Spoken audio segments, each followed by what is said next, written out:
One of the great things about the Carlisle show is that we've set up a little display here. We have a walk-around so people have brought their car. I'm here now with Paul Vini, who has brought a very, very special car. It's a 70 HEMI Superbee.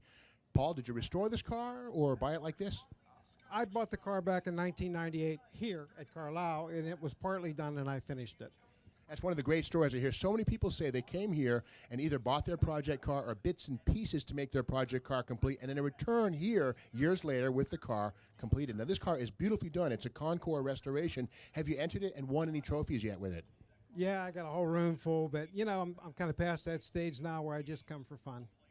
Now, is it a numbers matching car? Tell me about it. Yes, it's a numbers matching 426 HEMI, 4-speed, one of 21 produced in 1970, has 43,000.